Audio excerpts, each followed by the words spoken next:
नमस्कार, स्वागत है आपका अपने चैनल टेट गुरुजी पर। तो आज हम करने जा रहे हैं सुपर टेट साइंस का बिल्कुल शुरुआत से अध्ययन। जैसा कि हम जानते हैं सुपर टेट साइंस का पहला लेसन है दैनिक जीवन में विज्ञान, साइंस इन डेली लाइफ। तो इस लेसन में मुख्यतः क्या है कि हम साइंस का अपने जीवन में किस तरह से उपयोग करते हैं और साइंस ने हमारे जीवन को किस तरह से आसान किया है। तो आइए सबसे पहले जानते हैं यातायात के क्षेत्र में पहले के समय में बैलगाड़ी, तांगा, ऊंट और घोड़ा गाड़ी का प्रयोग होता था, परंतु वर्तमान समय में साइकिल, कार, बस, स्कूटर, रेल, वायुयान का प्रयोग होता है।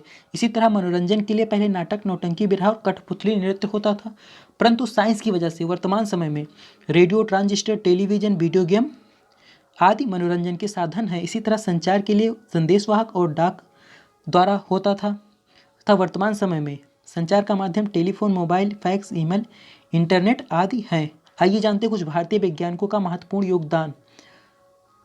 डॉक्टर हरगोविंद खुराना ने आनुवंशिकी कोड, जिसे जेनेटिक कोड बोला जाता है, की स्थापना या खोज की। सर सीवी रमन ने प्रकाश का प्रकीर्णन, जिसे रमन प्रभाव के नाम से जाना जाता है, की खोज की। जगदीश चंद्र बोस ने पौधों की संवेदनशीलता की खोज की। इन्होंने बताया कि पौधों के अंदर भी संवेदनशीलता होती है। होमी जागीर भाभा ने परमाणु तथा कॉस्मिक विकिरण पर महत्वपूर्ण योगदान दिया। भारतीय वायुफाइटा विज्ञान का पिता प्रोफेसर एस.आर. कश्यप को कहा जाता है। भारतीय जीवाश्म वनस्पति विज्ञान के जनक प्रोफेसर बीरबल साहनी है। भारतीय जीवाश्म वनस्पति विज्ञान के जनक प्रोफेसर बीरबल साहनी है। आधुनिक भारतीय शैवाल विज्ञान के जनक प्रोफेसर M.O.P. अयंगर हैं तथा भारत में हरित क्रांति के जनक डॉक्टर M.S. स्वामीनाथन है। वायरस की खोज इवानोवस्की ने की थी। वायरस को हम जानते हैं सजीव और निर्जीव के बीच की कड़ी है।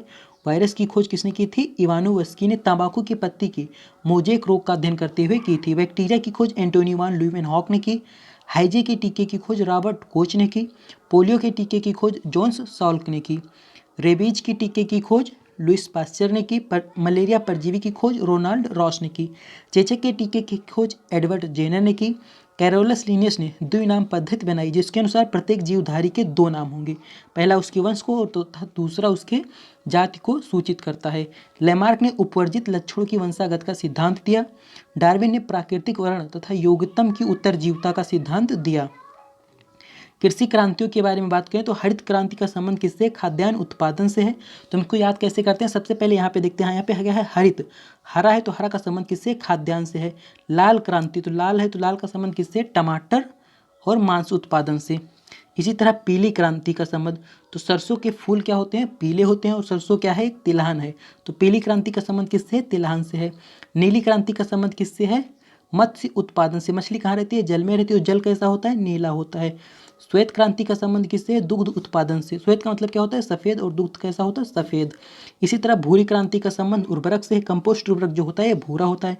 गुलाबी क्रांति का संबंध किससे? झींगा और प्याज से।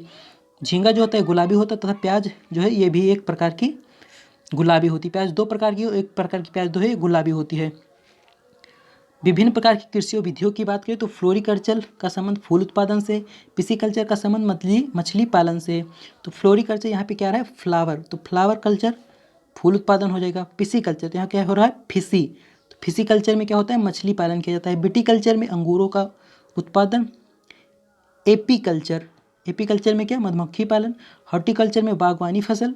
ऑलेरिकल्चर में साग सब्जियों का उत्पादन तथा पोमोलॉजी में क्या है? फल का उत्पादन। आइए सबसे पहला क्वेश्चन देखते हैं। फाइकोलॉजी के अंतर्गत अध्ययन किया जाता है शैवालों का, कवकों का, लाइकेनों का या फिर जीवाणुओं का।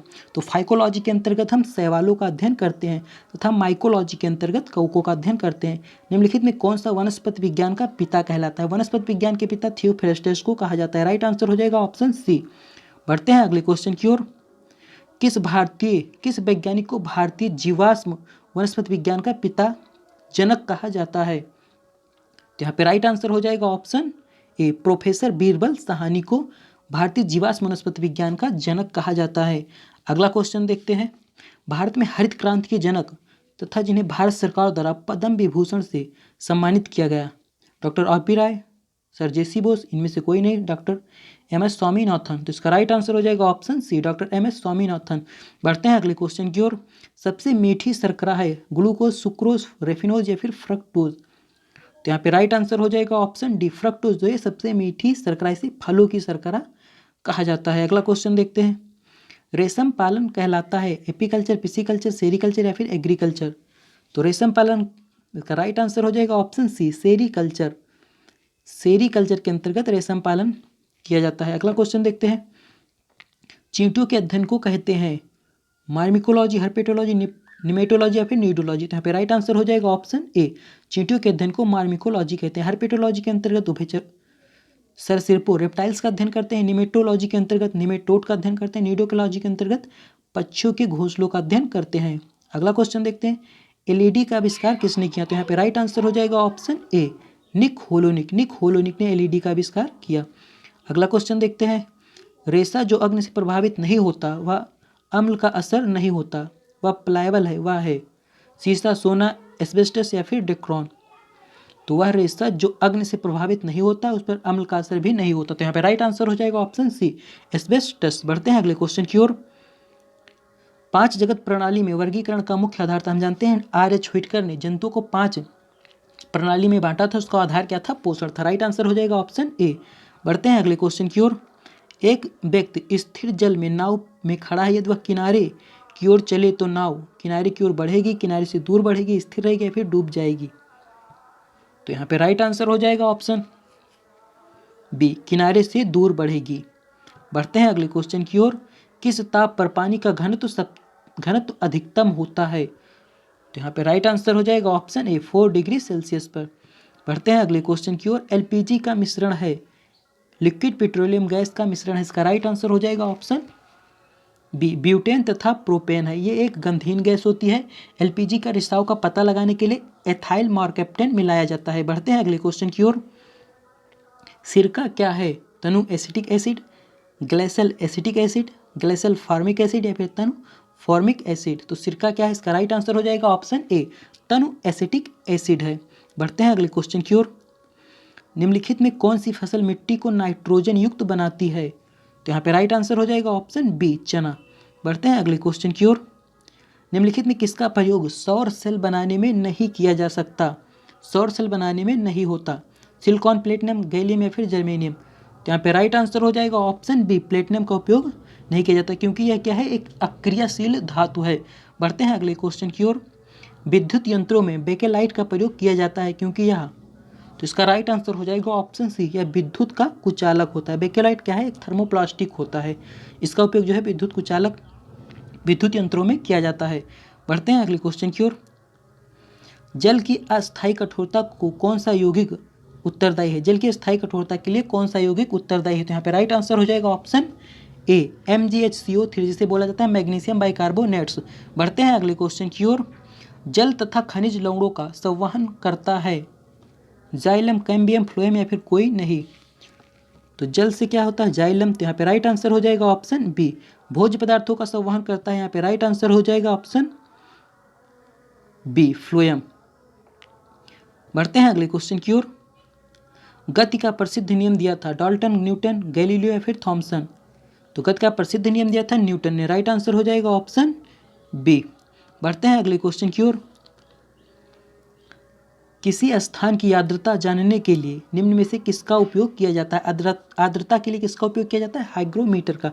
राइट आंसर हो जाएगा ऑप्शन ए। बढ़ते हैं अगले क्वेश्चन की ओर। निम्नलिखित में कौन सी विद्युत चुंबकीय तरंग नहीं है? अवरक्त, एक्सकिरणीय, सूक्ष्म तरंग या फिर प्रस्रव्य? तो विद्युत चुंबकीय तरंग नहीं है। राइट आंसर हो जाएगा ऑप्शन डी, प्रस्रव्य। बढ़ते हैं अगले क्वेश्चन की ओर।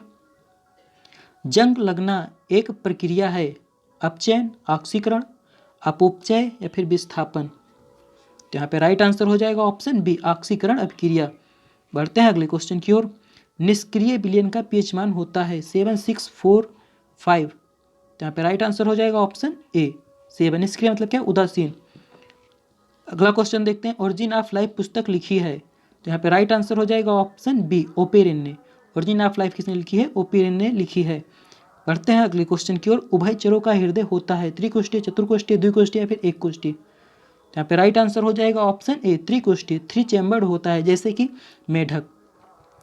बढ़ते हैं अगले क्वेश्चन की ओर। ऑक्सीजन का परिवहन होता है, तो यहाँ पे राइट आंसर हो जाएगा ऑप्शन बी, आरबीसीज के द्वारा। ऑक्सीजन का परिवहन जो है ये आरबीसीज के द्वारा होता है। बढ़ते हैं अगले क्वेश्चन की ओर। हेनले लूप किसके अवशोषण से संबंधित है? तो यहाँ पे राइट आंसर हो जाएगा ऑप्शन ए, जल। हेनले लूप जो है ये जल के अवशोषण से संबंधित है। आज का आखिरी क्वेश्चन देखते हैं, श्वसन केंद्र कहाँ उपस्थित होता है? मेड्यूला ऑब्लोगेटा, सेरिबरम, सेरिबेलम या फिर हाइपोथैलेमस? तो यहाँ पे राइट आंसर हो जाएगा ऑप्शन ए, मेड्यूला ऑब्लोगेटा।